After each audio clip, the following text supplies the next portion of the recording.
गेल्या वर्षी पुण्यामधील वैष्णवी हगवणे हिच्या आत्महत्येमुळे अख्खं राज्य सुन्न झालं होतं। मात्र अशाच गोष्टीची पुनरावृत्ती झालेली आहे। हुंडाबळीच्या आणखी एका प्रकरणानं पुन्हा एकदा पुणे हादरून गेलंय। पिंपरी चिंचवडमधल्या उच्चभ्रू कुटुंबातला हा सगळा प्रकार आहे। शिल्पा सचिन गवारे नावाची विवाहित महिला आहे, जिचा मृत्यू झालेला आहे। तिने गळफास घेऊन आपलं आयुष्य संपवलंय। विवाहित महिलेच्या भावाच्या फिर्यादीवरून तिचा पती, सासू सासरे आणि दीर या चौघा जणांच्या विरोधात तक्रार दाखल करण्यात आली। वाकडमधील शिल्पा गवारे हिने टोकाचं पाऊल उचललं। माहेरच्या संपत्तीमध्ये हिस्सा माग असं म्हणत शारीरिक छळ केल्याचाही आरोप आहे।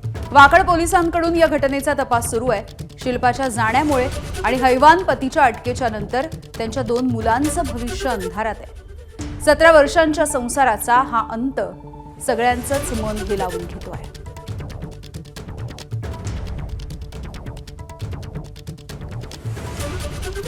कलाटे कुटुंबीय आता आपल्या सोबत आहेत। आई आहे, वडील आहे, त्यांचे बंधू आहेत।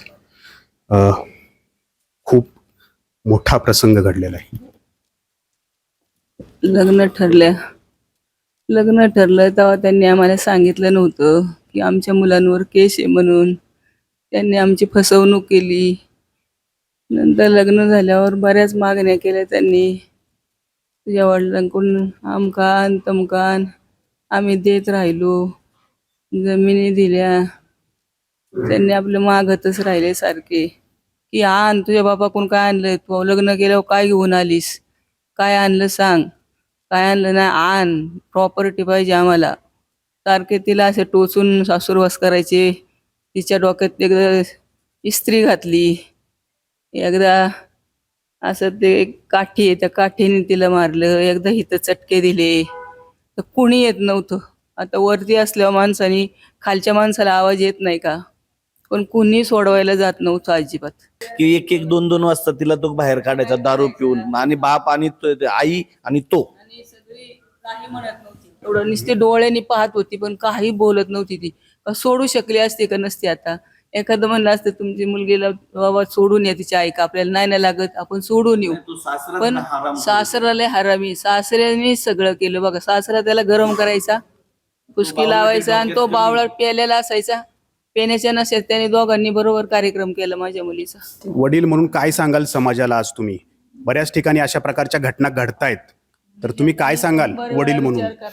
त्यांचा विचार करा आणि त्यांना काहीतरी झालंच पाहिजे, सजा झालीच पाहिजे। आमचा इच्छा आहे आम्हाला, बाकी आमची पोरगी गेली, आमचं काही नाही, पण त्यांना दोघा तिघांनाही सजा झाली पाहिजे। आणि ते गुन्हेगार आहेत, आणि इथून पुढचे नाही थांबतील, कोण आहे? गुन्हेगार आहेत, म्हणून त्यांना सजा लागलीच पाहिजे।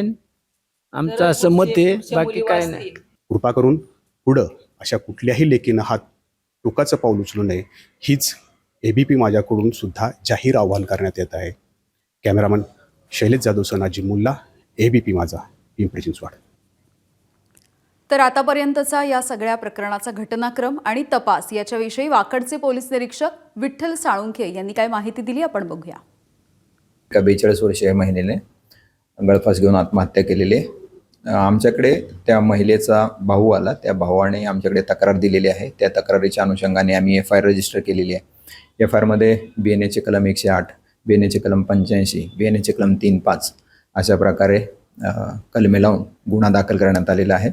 या गुन्ह्यामध्ये जे फिर्यादीमध्ये आरोपी नमूद केलेले आहेत, मृतकाचा सासरा, सासू, पती आणि दीर, FIR दाखल केल्यानंतर यांना अटक करण्यात आलेली आहे।